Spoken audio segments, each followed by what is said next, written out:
Hey, what's going on, guys? It's me here, Breathing Jet, back with a video. Let me ask you a quick question. Whenever you stream on Twitch using OBS, do you ever feel like the quality of your streams just don't live up to the standards in which you have for them? Do your games seem choppy, or that you're lacking in resolution and FPS compared to how you're actually playing them? Well, that could all be due to OBS. So in this video, we're going to take a deep dive into the OBS settings and help optimize and fine-tune them so that you have the best possible output for your streams. So I want you to sit back, relax, enjoy the video, and let's dive right on into it. Alrighty guys, now we got OBS booted up. I turned off the preview so we don't have this going on. So you're at your normal OBS screen. Don't mind the extra panel, stuff like that. That's just stuff I have set up for when I actually do stream. Twitch.tv/itsbreathingjet. Come check it out. I don't stream as frequently as I want to, but I'll leave it down in the description. Okay, now that we're back, what you're going to want to do is you're going to want to go down here, settings. Click that puppy. So on here, you're going to have some basic settings. This stuff you can mainly keep as it is. There's nothing you really need to change. If you like different themes, choose that. But other than that, that doesn't really affect anything. Okay guys, now we are on to the output portion of the settings. This is going to be by far the most important section of the video, so you're going to want to pay attention. When you open up your settings for the first time, you're going to be on the simple output mode. Switch this to advanced, you will have all these settings that pop up, and it will give you more access to fine-tune your stream. Once you do switch it to advanced, there are some basic settings you're going to want to keep. Keep audio track 1. Not a big deal. That's a little bit more advanced for different audio tracks. And same with the Twitch VOD track, which isn't even checked for me because I don't even use it. So for audio encoder, you're just going to go with your default one. That's for your microphone. I have FF MPEG AAC, so we're just going to keep that. For video encoder, if you have an NVIDIA graphics card, and I believe it's on possibly late GTX cards, and I believe all RTX cards, you will have NVIDIA NVENC H.264. Check, 1, 2, 3.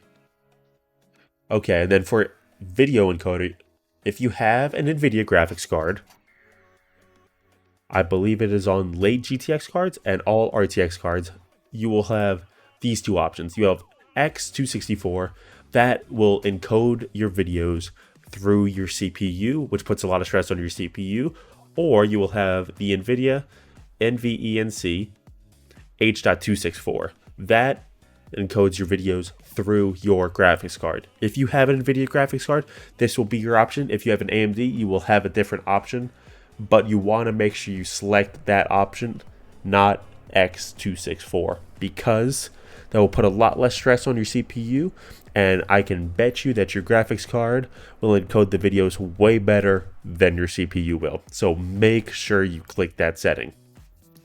You also have the option here to rescale the output. This also kind of plays into your bitrate, because if you do not have great internet, you unfortunately will not be able to stream at super high quality, especially if you stream online games. I'm sorry, that is unfortunately just the way the world works. So you can downscale so it looks better. Luckily for me, I do not, so I keep that off. So on the encoder settings, this is the meat and potatoes. You want to make sure you have your rate control to CBR. Compared to these other three options, CBR is going to have the most consistent control on the rate of your bit rate. What exactly does that mean? What should your bit rate be? Well, remember, back in the stream settings, we selected that box so we could override Twitch's settings for bitrate. The 6,000 kilobytes per second is the bitrate needed to hit 1920 by 1080 at 60 FPS. Twitch allows a bitrate up to 8,000, which is still in the 1920 by 1080 threshold, but it does not allow past that. If you set anything here over 8,000, Twitch will automatically lower the resolution of your stream. You will not be at 1920 by 1080 at 60 FPS. So, some streamers, they keep this at 8,000. I've noticed, because when you do stream on OBS, you will see your bitrate down here, that it tends to fluctuate from time to time depending, if there's any spikes on your internet, stuff like that. So it can go up or down, and I've seen it creep over 8,000. So at times I don't want to risk the chance of it getting descaled resolution wise. So I just set it at 7500. Quality still looks great, and I don't have to worry about it. Alright guys, I just wanted to take a quick pause and explain the bit rates for a second. As you saw, I have mine set to 7500. But overall, your bitrate is directly connected to your network's upload speed. The higher your upload speed, the higher the bitrate you can handle, and the higher the resolution and frame rate you can output at. As you can see from the chart, I have mine set to 7500. Over 6500, you can kind of dip into 4K streaming, but it's fine at 1080p if you go over the 6500 as long as you're within that 8,000 threshold. But if you have 6.5 to 8 plus megabytes per second, you are completely available to stream at 4,500 to 6,500 kilobytes per second at 1080p at 60 FPS. 5.5 to 7, you can do 720 to 60 or 1080 to 30, as long as you're within this range. 3,500 to 5,000, and then up to 6 and kind of below that is where you're kind of dipping into the lower resolutions. And I'm not sure why you do this, but you could do 480p at 60 FPS if you feel a little inclined. But how do I check my upload speed? You can quickly go speedtest.net. You go here. This is all you have to look at. And hit go. Alright guys, I just finished the test. I know it may look a little bit different because I have Speedtest's program installed on my computer, but overall the results will look the same. You are going to be focusing on your upload speed, which as you can see for me is 23.5 megabytes per second. As long as you are over that 6.5 megabytes per second, you are able to run the bitrate to stream in 1080p at 60 FPS. If it is lower, you can drop down to those lower resolutions, but you're going to want at least at 6.5 to hit the maximum output. You want to make sure your keyframe interval is set to 1. It's not really important, but you want to make sure that's what you keep it as. Presets. As you can see here, it seems like they're kind of self-explanatory what the preset of your encoder is going to be. The slower your encoder goes, the better quality, just because it has much more time to go through and encode everything. This also will depend on the hardware of your system. If your system has really good hardware, you could probably hit P7 the slowest, but I have kind of mid-range, nothing too crazy. I keep it at slower, it works fine, it looks great. Once you start hitting like the medium to low, you're going to start noting a quality difference, but at least slow, slower, slowest, you'll look fine. On tuning as well, you want to make sure you're at high quality, just because for your stream, you're looking at high quality output over low latency. You want to keep multi-pass mode on 2 passes quarter resolution. I don't want to go too much into the details of that, but that is the best setting out of the 3 here. So just make sure it's on that and your profile is on high. These other settings for look ahead, I just keep that off. I've turned it on. I noticed that it hindered my stream a little bit, but I did make sure to keep psycho visual tuning and make sure that it's on, because that did in fact benefit my stream. For GPU, I just keep it at 0 just so it doesn't work too hard when encoding all of this, even though it is my main video encoder. I don't want it to work too hard and run the risk of losing any frames or anything like that. And I keep the max B frames at 2 just because it is pretty standard, and that's just what you're going to want to keep it at. So you have some other settings up here that are recording, not too much that you have to look into here. See, I have on here, I have it 8,002 passes just because I'm not streaming, so I'm not using network, as I am trying to capture this content with audio. We only have it as one audio track, so I just make sure that your audio bitrate is at the top bitrate that is available. So that is about everything for the output section. Just want to make sure at the end you go and hit apply to save these settings. Alright guys, now we're in the audio section of the settings. So for general, you're going to want to make sure your sample rate is on the highest possible value that is available to you.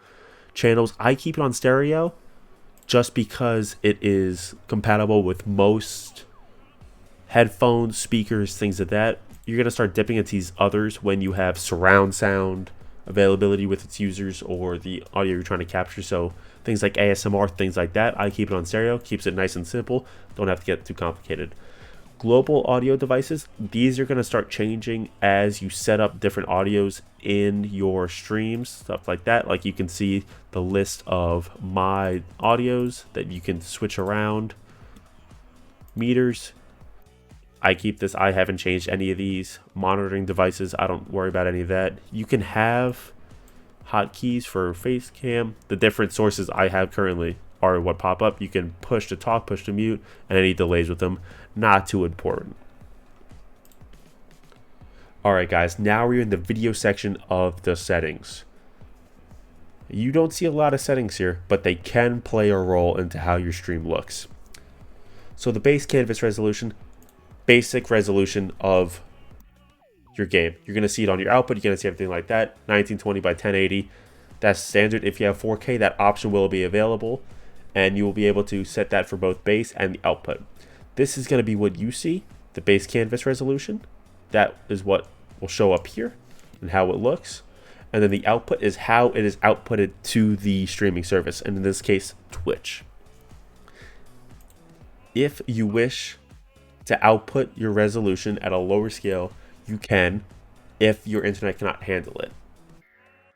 And then you have the downscale filter, which if you are not downscaling, this feature will be grayed out. But if you are downscaling, you have other options which just try to make the quality look smoother, because in the end, you are trying to take a high quality image and spit it out at a smaller rate. And then you can also come in here and switch your FPS. I think the max that it offers is 60. And once again, you're going to want to make sure you hit apply.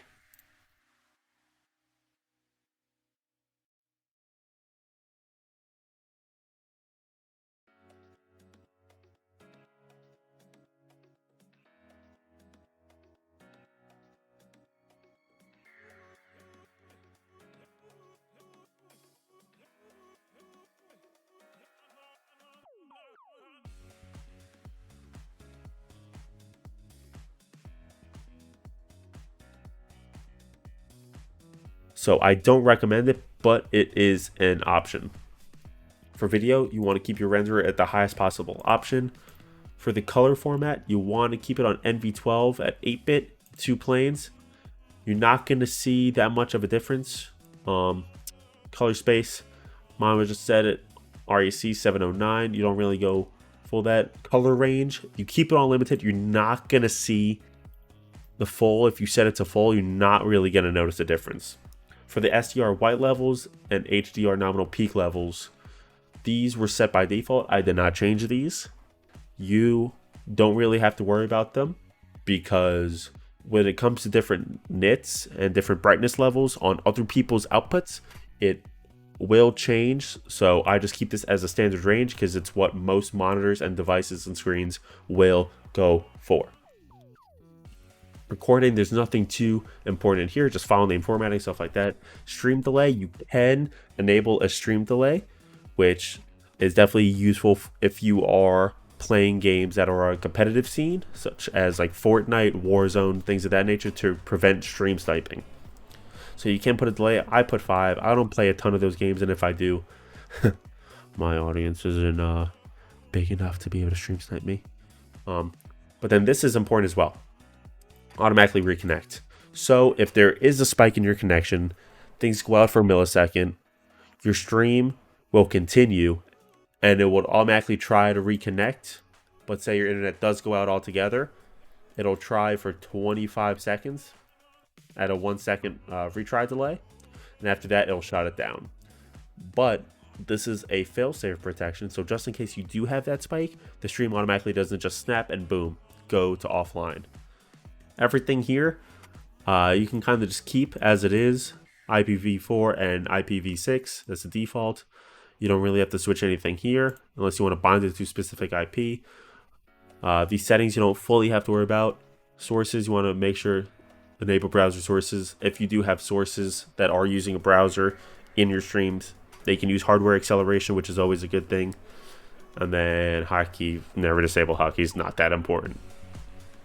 Alright guys, that's about it for the settings portion. After that, you're just going to want to make sure you go look at your streams, take a look on your phone or a different device as you're streaming, see what the quality looks like, see if it's how you like, and then you can always go back and tweak those settings to your liking.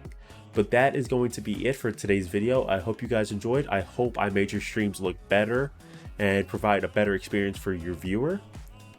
I hope you guys enjoyed. Please like, subscribe if you enjoyed the content. I'll be coming out with more videos soon, and until then, I'll see you guys next time.